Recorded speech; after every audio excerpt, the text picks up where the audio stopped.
Welcome back ناظرین. جی آصف صاحب پہلے آپ کی طرف چلتا ہوں.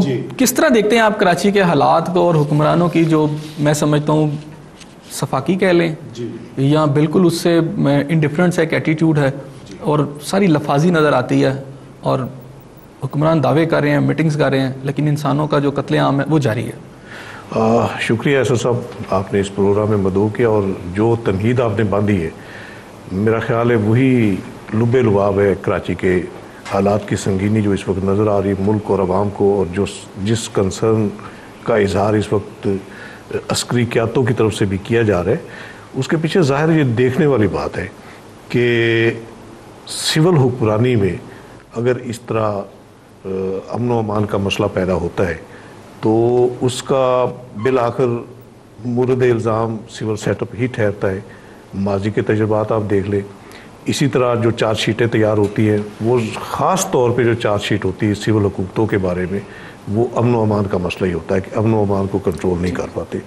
تو اس میں آپ دیکھیے جس آپ نے فرمایا ایک سٹیک ہولڈرز کی بات ہے, وہاں جس طرح یعنی کہ اتحادیوں کی حکومتی اتحاد میں جو شامل جماعتیں پیپلز پارٹی, ANP اور MQM متحدہ, ان کے اتحاد کے دوران اگر وہاں گڑبڑ ہوتی ہے اور پھر اس گڑبڑ کی ذمہ داری وہ ایک دوسرے پر شفٹ کرتے ہیں بجائے اس کے کہ حالات کو کنٹرول کرنے میں کوئی عملی پیش رفت کرے, کوئی اپنا کردار ادا کرے, کوئی قائدانہ صلاحیتوں کا مظاہرہ کرے, اس کی بجائے وہ ذمہ داریاں شفٹ کرتے ہیں, ایک دوسرے پر مورد الزام بھی ٹھہراتے ہیں, قتل و غارت گری کا بھی ایک دوسرے کو مورد الزام ٹھہراتے ہیں.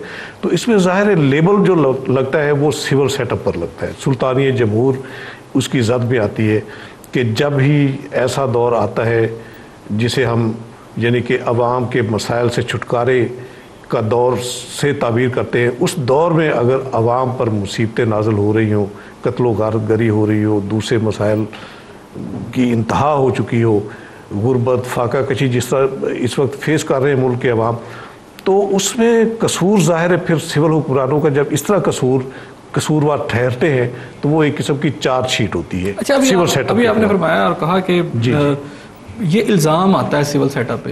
ایک تو ہوتا ہے الزام کہ وہاں پہ کوئی ٹیررسٹ ایکٹیویٹیز ہو رہی ہیں, کوئی ٹارگٹ کلرز ایسے ہیں کہ وہ ایکسٹرنل فیکٹرز ہیں, باہر سے کوئی قوتیں کر رہی ہیں. لیکن یہاں ہمیں کیا آپ کو ایسا نہیں لگتا کہ جو سٹیک ہولڈرز ہیں جن کا بھتہ خور جن کا نام لیا جاتا ہے, ٹارگٹ کلرز کہا جاتا ہے, یا جو بھی کراچی کا اس وقت امن تباہ کریں وہ انہی سٹیک ہولڈرز کے ساتھ ان کا تعلق ہے؟ جی ایسا میں اسی طرف آنے والا تھا. آپ دیکھیے نا ان کی صفوں میں جو لوگ موجود ہیں, جس طرح ایک تربیت بھی کچھ گروپوں کی کچھ تنظیموں کی ایسی ہوئی ہے جس میں افراتفری ان کے کلچر میں شامل ہے, تو وہ اس کلچر سے باہر نکل نہیں پاتے. ان کے جو جیالے آپ کہہ لیں, ان کے ورکرز کہہ لیں, ان کے متوالے کہہ لیں, یا جو بھی نام آپ دے لیں ان کو, تو اس میں جو ایک جس تربیت کے وہ زیر اثر ہوتے ہیں اس کے خول سے باہر وہ نکلنا چاہتے نہیں. تو ساری قباحتیں جو سسٹم میں ہیں وہ اسی وجہ سے پیدا ہوتی ہیں کہ جو تربیت کا میں جو کمی رہ جاتی ہے نا, جو خاص طور پہ ہونی چاہیے سیاسی سیٹ اپ کے لیے, ایک پولیٹیکل ورکر کی جو ہونی چاہیے تربیت, وہ نظر نہیں آتی. اور جو یعنی کہ مقاصد ایک اقتدار کے حصول کے پھر متعین کیے جاتے ہیں. یوں کہہ لیں کہ اگر آپ یہ کہنا چاہ رہے ہیں کہ اگر سیاست کی بجائے بندوق سے کی جائے گی تو اس کے یہ رزلٹس ہوں گے. صحیح بات ہے, بالکل. اب جو لوگ آئے ہی بندوق کی سیاست کے زور پر ہیں تو انہوں نے تو اسی سیاست کو پروموٹ کرنا ہے نا آگے, تو اس سیاست کی وجہ سے تو ساری قوتیں سٹیک ہولڈرز میں شامل ہیں. جی وہ سٹیک ہولڈرز میں وہ حکومتی بینچوں پر بھی موجود ہوتے ہیں.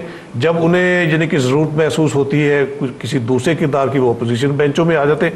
مقصد صرف ایک ان کی سیاست جو ہے ایک جو متعین کی ہوئی انہوں نے, اس کو پیش نظر رکھ کر اپنے مقاصد اپنے مفادات پورے کرنے, یہ ان کا مطمئن نظر ہوتا ہے. تو یہی ساری اسی وجہ سے قباحتیں پیدا ہوتی ہے سول سوسائٹی میں.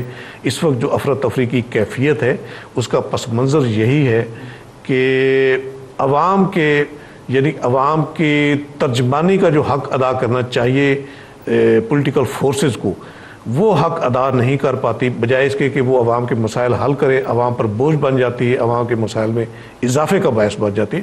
اور کراچی کی جو اس وقت افسوسناک صورتحال ہے, یہ صرف آپ کراچی تک اس کو نہ محدود سمجھے. کراچی ایک قسم کا منی پاکستان ہے, اور اس میں اگر لا اینڈ آرڈر کا کوئی مسئلہ پیدا ہوگا تو اس کے نیگیٹو ایفیکٹ پورے ملک کی سیاست, پورے ملک کی معیشت پر. سپینہ صاحبہ کی طرف چلوں گا. سپینہ صاحبہ یہ بتائیے گا, پاکستان کا ہر کونا چاہے آپ وزیرستان لے لیں، آپ بلوچستان لے لیں، اور خاص طور پر ہم کراچی کی جو بات کر رہے ہیں، خون گشتہ نظر آتا ہے، لہو رنگ ہے. کیا کر رہی ہے آپ کی حکومت؟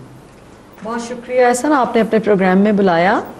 آصف صاحب نے بھی بہت اچھی باتیں کی ہیں اور میں بہت متاثر ہوئی ہوں ان کی گفتگو سے. بس ایک پوائنٹ تھا کہ جس پہ میں پالیٹکس میں ہوں تو شاید اتفاق نہیں کر سکی کہ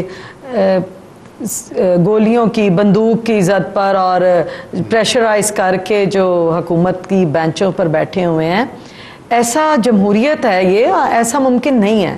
کیونکہ ہماری عوام ہی ہے جنہوں نے آ کے جمہوریت کو فروغ دیا، جو جمہوریت لے کر آئی ہے، جنہوں نے مینڈیٹ دیا ان جماعتوں کو کہ آج وہ یا تو اپوزیشن میں ہیں یا وہ اقتدار میں بیٹھی ہوئی ہیں، سیٹوں پر بیٹھی ہوئی ہیں حکومتی. تو میں اس سے اتفاق نہیں کروں گی، لیکن ٹوٹل میں ان کی بات سے اتفاق کروں گی کہ ہم سب کو اکٹھا یکجا ہونا ہے. اس وقت پاکستان کا جو کراچی ہے وہ تو ہب ہے جی، وہ بزنس ہب ہے ہمارا. وہ معیشت جب پاکستان کی کراچی کی خراب ہوتی ہے تو آپ سمجھے پورے پاکستان کی معیشت خراب ہوتی ہے. اچھا، ابھی آپ نے بات کی کہ ہمیں سب کو اکٹھا ہونا ہے اس مسئلے میں. ہم یہ دیکھتے ہیں کہ این پی والے کہتے ہیں جی ہم ساتھ ہیں اس سارے مسئلے کے لیے، ایم کیو والے کہتے ہیں ہم بھی ساتھ ہیں، پیپلز پارٹی والے بھی کہتے ہیں، کاف لیگ والے بھی کہتے ہیں، سب ساتھ ہیں، امن مارچ بھی ہوتا ہے، میٹنگز بھی ہوتی ہیں، رزلٹ کچھ نہیں ہے. جی رزلٹ آپ دیکھیے نا، یہ ساتھ نہیں تھے. پچھلے دنوں میں اپوزیشن ناراض ہوئی تھی، ایم کیو ایم ان کے الائنس ہیں پیپلز پارٹی کے، وہ اپوزیشن میں چلی گئی تھیں، تو ناراضگی تو ان میں آئی ہوئی تھی نا. نہیں، کراچی میں ٹارگٹ کلنگ تو اس سے پہلے سے چل رہی ہے.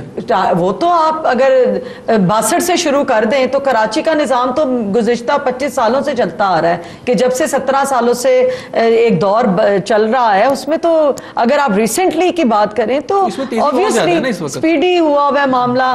لا اینڈ آرڈر کی سچویشن کو، لا لیسنس جو ہوئی ہوئی ہے، کیا وجہ ہے؟ جب جماعتیں اکٹھی نہیں ہوتی، آن بورڈ نہیں ہوتی، تو obviously وہاں پہ ابھی جیسے میں ایک مثال آپ کو دیتی چلوں، کچھ عرصہ قبل ایم کیو ایم ناراض جماعت تھی، ایم کیو ایم کو منایا جا رہا ہے، مان گئی ہے. کس لیے؟ کیوں اتنا پیپلز پارٹی لیٹ ڈاؤن ہو رہی ہے ایم کیو ایم کے سامنے؟ حالانکہ میجورٹی میں ہے پیپلز پارٹی، لیکن وہ پھر وہی بیس لاتے ہیں کہ ہم جمہور کی خاطر، ہم عوام کی خاطر ان کی ہر بات مانیں گے. کسی طریقے سے پاکستان کا جو دل ہے کراچی، اس کو سیٹسفائی. چودھری صاحب بھی تو گئے ہیں نا، چودھری شجاع صاحب بھی تو گئے تھے.